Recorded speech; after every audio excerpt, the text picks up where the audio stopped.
And of course, the surveillance, as you just described, was so much better. So we did know what was happening. I think, so we had all the information, we knew how to do it.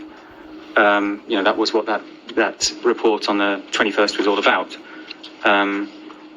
So we could have avoided much of the autumn wave. We wouldn't have avoided everything, but we could have reduced the incidence.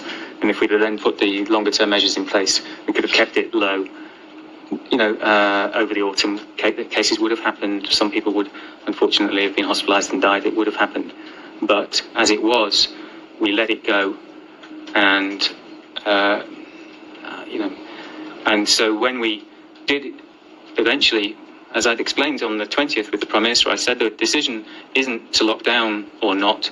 The decision is either you do it now and get on top of this epidemic and control the epidemic, or you let it control you.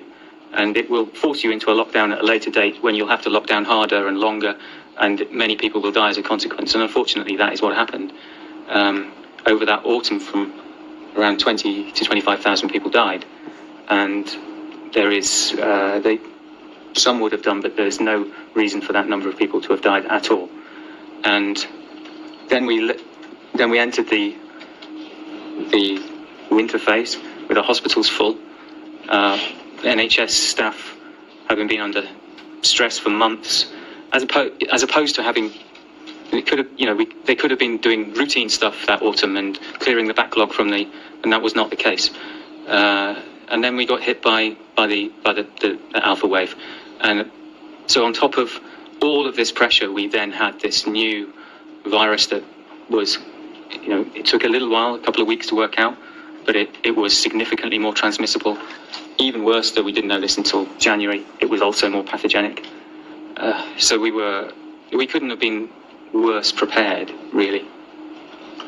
Why did the lockdown from the beginning of November to the beginning of December not bring the levels of incidence, the overall rate, down enough to stop the re-emergence of the greatest part of that second wave, in fact the peak in January? So it wasn't as stringent as the original lockdown. The key reason that the schools were open, and I think everybody wanted the schools to be open, but there were other things. So there had been slight adjustments in who would be key workers and things like that. Was it long enough?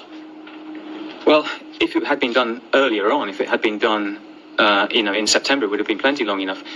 Or we could have done it around half term.